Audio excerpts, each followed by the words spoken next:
Mesdames, Messieurs, nous entrons dans une zone de forte turbulence. Pour votre sécurité, veuillez regagner votre siège, attacher et ajuster votre ceinture.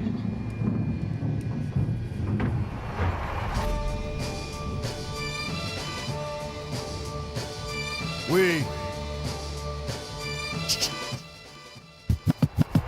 Ça peut être net comme une requête du FLNC. Attendez pas qu'un AKN. Point de défense aux intérêts. Par contre, donc voilà, la production, il faut savoir, voilà, si vous signez avec un label, l'importance en tant qu'auteur et interprète, c'est que le label vous soutienne sur du moyen long terme. Donc il y a le côté production, que c'est des métiers, c'est des vrais métiers. Et normalement, c'est des métiers qui accompagnent sur du moyen long terme. De l'équipe que tu peux mettre autour d'une production et aussi de l'investissement. Le producteur, c'est ça, c'est un investissement.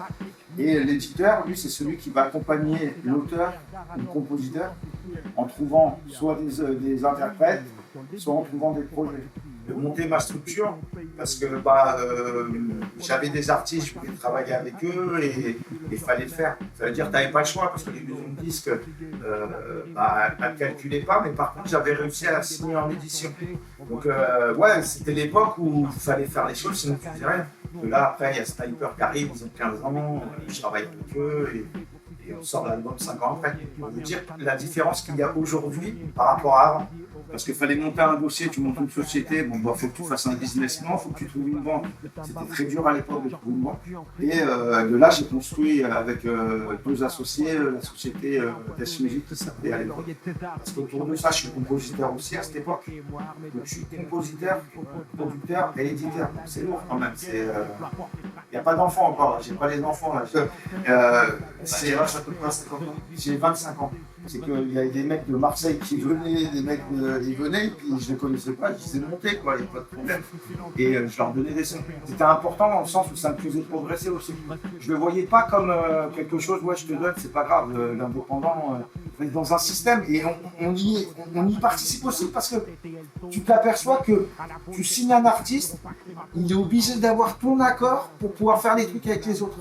J'ai pas les moyens pour être indépendant, mais financer. Après, tu penses que j'ai une question, c'est on aurait besoin de combien de budget, ou on aurait besoin de quoi pour être indépendant.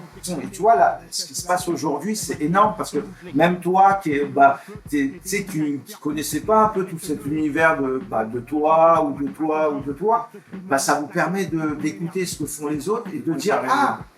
Ça t'ouvre l'esprit déjà. Ça te dit ah ça fait ça, ah ça fait ça. Donc il faut travailler avec des gens comme ça. Mais il faut que ça coûte le moins cher possible. Bon, vous êtes une génération où on vous a montré le virtuel.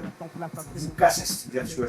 Vous le cassez. Il faut aller voir à la rencontre. Et vous allez voir que celui que tu pensais que c'était un connard, ça se trouve ça va être ton meilleur, ça va être ton meilleur pote. Mec qui réalise des clips. À chaque fois, même moi, je le fais, je fais des festivals, des concerts. Dans les pays, À la fin, je peux être sûr, je vais aller freestyler avec les narvalos et machin.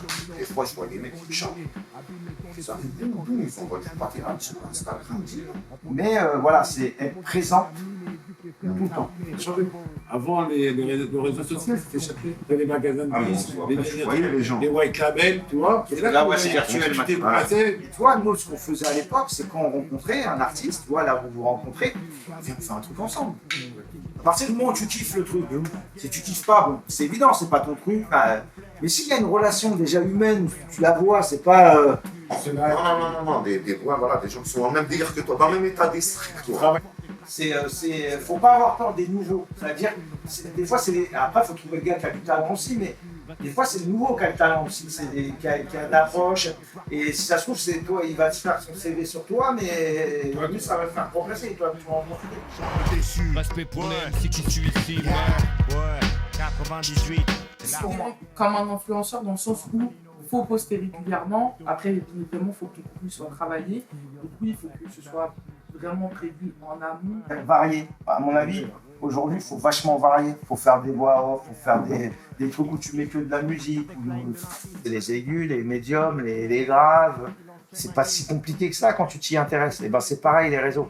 Tu as un style, limite, tu vas dire, un mode de vie, une façon de s'habiller, une attitude. Particulièrement après, tu vois, ils suivent. Après, c'est plus simple pour leur proposer ce que tu fais, tu vois. Donc, des fois, voilà, tu vas sponsoriser des trucs, faut te mettre en avant. À partir du moment où déjà ils sont branchés avec toi, demain ils vous suivent, ils vous repartagent aussi à d'autres, tu vois. C'est ça aussi qui est intéressant, tu vois. Des fois, c'est des pas à pas aussi. Travail.